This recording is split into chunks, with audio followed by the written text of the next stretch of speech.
If you had a pond for any length of time, then maybe you've come across this. You know how frustrating it can be when you get a leak in your pond. You feel helpless, nothing you can do about it. But wait, there is. Because in this video, we're gonna take on the challenge of finding a leak in my pond. Follow me as I go step by step, and I'll walk you through finding the leak. That's one of the hardest things to do. Once you find the leak, fixing it, no problem. I'll show you that too. I got stuff timestamped below, so if you already found your leak, go right to what you need to know, and it'll be right there in the description. If you find videos like this useful, don't forget to give us a thumbs up. It really helps us out. All right, let's get to it.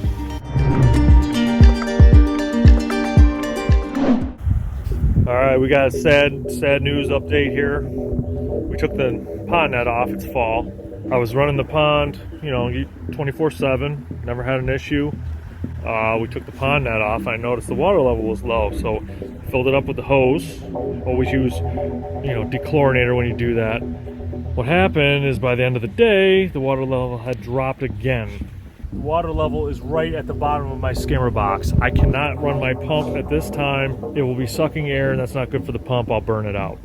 So what I'm going to do now is I'm going to wait and see how low this water level will drop. It's been a little less than 24 hours. We're just going to let it sit. My water is a black tinted color because the leaves kind of sat in the water and created a like steeped tea. Hopefully the water level dropped because water is coming out from my waterfall, maybe splashing out. That's the best case scenario because that means I don't have to take all these rocks out. It could be something where, some of the silicone broke free around the skimmer box or the waterfall unit, or maybe the kids were playing around by the UV light. That pipe is broken or something. I don't know. I haven't really checked it out. This is part of the pond ownership struggle that we all have. If you're thinking about getting a pond, stuff happens. So don't freak out. You can always fix it. All right, so I let my pond sit overnight. Didn't add any water to it or anything, just to see if the water level would drop. And it's the same.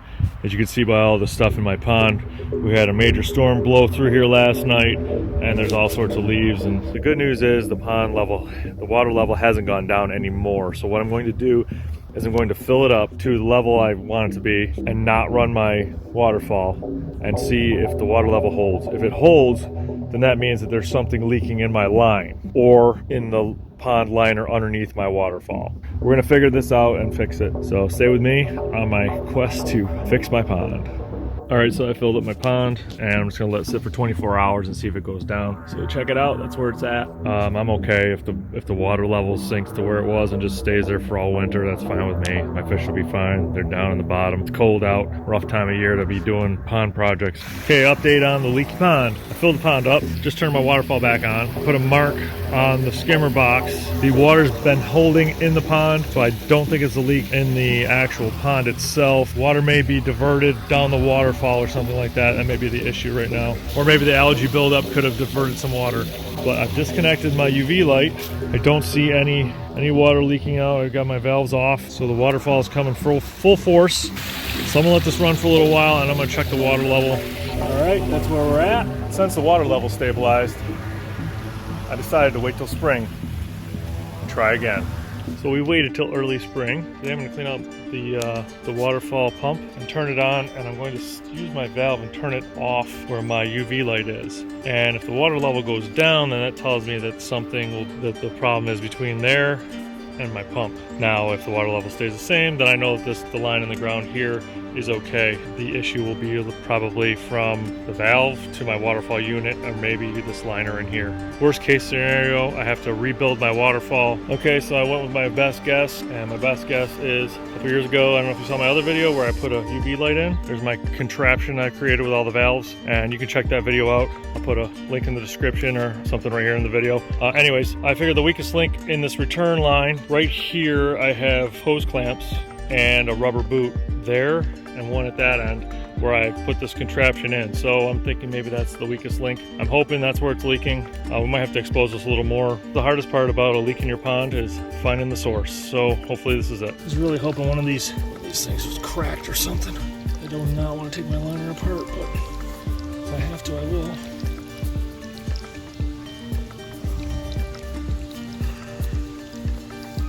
Alright, well we're gonna let this run for a bit, see if we can spot any leakage. If we do, we'll put the camera back on and show you what we find. Drain my waterfall unit. If you've never seen what a waterfall unit consists of, that's what it looks like inside when it's drained. It's got a couple of giant filter pads. I have some lava rock in a bag on top, and then I cover it with a piece of flagstone so it kind of looks more natural. Maybe throw a log on top. Anyways, so the plan now is I'm going to plug my pump in, fill this up with water, let it run, overflow into the pond, and unplug it and let it sit overnight. If I come back tomorrow and this has gone down, then I will assume that the leak is somewhere between the waterfall unit and my pump. Kind of hoping that. I don't want to dismantle this waterfall if I can help it, but sometimes we just aren't that lucky, and it might make for a better video anyways. If you're going to do this, you have to make sure that you have a check valve. That's what that white piece of pipe is there in my skimmer box. There's a check valve in there, and it does not allow the water to flow back into the pond once the line is full. So if you have a check valve, everything should be right the way you left it when you turn your system back on. Okay, we're gonna fill this up and come back tomorrow. All right, pump's on, water's filling back up.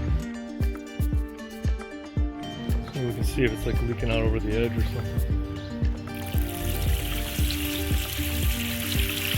Now, waterfall unit's not sitting level either, so that could have something to do with it as well. I see water trickling there. I'm pretty sure I have liner all up inside there. I'm gonna have to take some of these rocks away and check it. All right, I thought maybe it was leaking back up there, but I can see my liner. See the screw that's bolted right to my waterfall unit, and the water's below the liner, and so I know it's not leaking out there.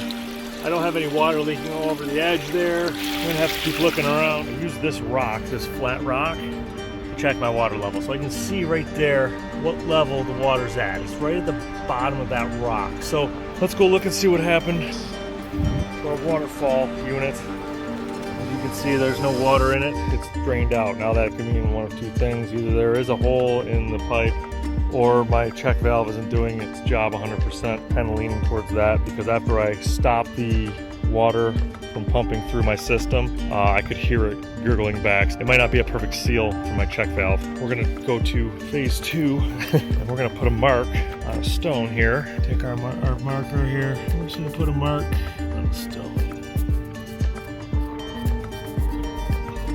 So we got a mark on the stone. It's slightly above the water, about a 1/4 inch maybe. So now I'm gonna run my waterfall for about an hour, and that will tell us if we in fact have a leak. So they say that's the definition of insanity. Just keep doing the same thing over and over, expecting a different result. Well, I guess in my case, insanity is okay for a day or two. Let's let this run for about an hour. It's been running for about 2 hours now. It looks like we lost some water. Okay, so after we got our pond cleaned by the generous people at Hans Ponds, they pointed out a weak spot in the waterfall itself where they thought maybe I was losing some water, and sure enough, if you look right there, I don't know if you can make that out, but there's water that's trickling behind the liner. It's not a very bad leak, but it's definitely there because I am losing water. My solution is to get some waterfall foam and come up here and see if I can create like some sort of dam. I'm going to attempt the waterfall foam repair first and see if I can get that to work, and then as a last resort I'll dig it all up and fix it. I'm going to pull this old waterfall foam up. So I've dug down in here. I'm going to get rid of these rocks. I put them in a bucket so I can reuse them. I'm going to put a waterfall foam dam. I have this here. This is my liner. It's up above the water level. I'm going to take down some of these rocks in here to kind of make it deeper. Hopefully that'll help too. And then the places where I can see the waterfall foam, like on top of this rock, over here, my waterfall spillway, all these areas, I'm going to re-rock and re-waterfall foam. All right, 2 things when you use waterfall foam like this. Make sure you're wearing protective gloves because this stuff does not come off. Make sure you have some crappy clothes on because, again, this stuff does not come off. And if you're using just a simple can like this, I'll put a link in the description below. You have to use the whole thing all at once. You can't really save it. They do have like a professional kit you can buy if you put a lot of ponds in. But for a guy, just at home doing it himself, you're gonna probably use the whole can, or you're gonna throw out what you don't use. So keep that in mind. You wanna get as much stuff open and ready to go before you start. Okay, so let's get started. You can see down here, I'm just gonna start.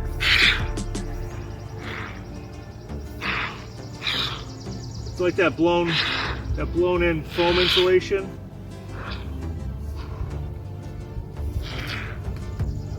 It gets into all the nooks and crannies. I want to do a little bit at a time here. All right. Then what we're going to do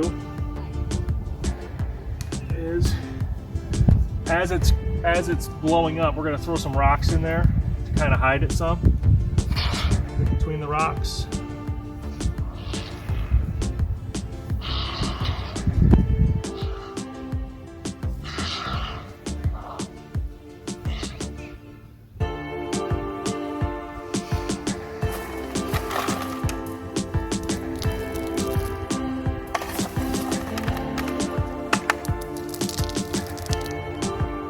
Just kind of blend it in. Just get your little stones ready.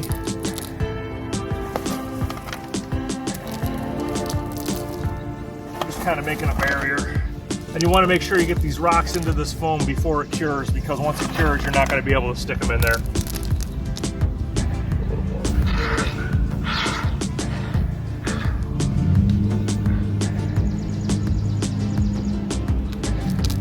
Now the nice thing about this foam is it's dark. So even if some of it's sticking out, you know, in the water, you won't really see it too much. And this foam keeps expanding as well, so keep that in mind also. You only need a little tiny bit. I removed this rock that was here, so what I'm going to do is I'm going to fill it with foam and then just place it right in there, and hopefully it'll fill all the crevices.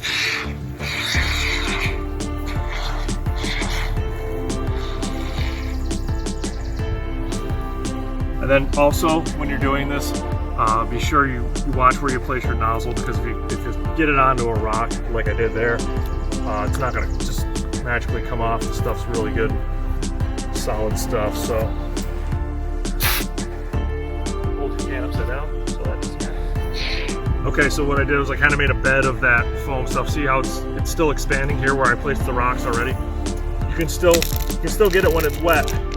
Just kind of do that, and it'll disguise a lot of the foam. So I'm just going to go in these little cracks and just kind of do this. You don't have to wait too long to turn your waterfall back on. That's the beauty of this stuff. It should be dry in a few hours, so later this evening we can enjoy our waterfall. Some old waterfall foam right here. I'm just going to pop this off of here.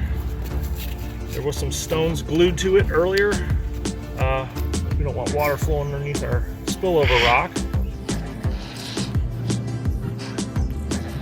Again, when you first build a waterfall too, most of the time, the water likes to go under your spillover rock rather than over it. So this stuff is a lifesaver when it comes to that. You should always have a can of waterfall foam laying around. This stuff's non-toxic for the fish as well, so don't worry about that. If you have any questions, leave a comment below and I'll try to answer them the best I can.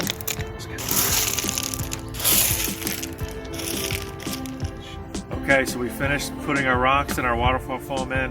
We let it all sit. I looked on the bottle or the can itself, and it didn't have any instructions on how long you're supposed to wait for it to cure, but I went to the manufacturer's website and it said that it takes 15 minutes to cure. So we've been waiting about 2 hours.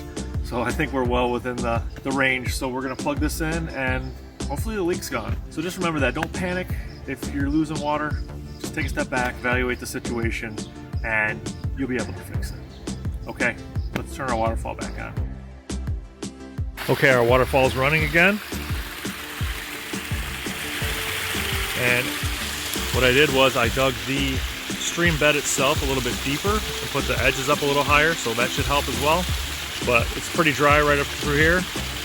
Okay, I probably could have done a little bit better job hiding that waterfall foam. So there you have it, guys. We are back in business for the season. Fish are happy, the waterfall's running again, and so am I. Okay, I think we solved the problem. This is the first night that I left the waterfall run all night long, and the water level has not dropped any more than it should have from just normal evaporation. So checking my skimmer box, I can see the level has not gone down. I am extremely happy, and I wish you the best of luck with your pond projects. If you like videos like this, don't forget to give us a thumbs up, subscribe, hit the bell icon so you get notified every time we come out with a new video. Thanks for watching. If you have an issue, question, comment below. I'll be happy to answer it. Until next time, guys, enjoy your backyard water garden.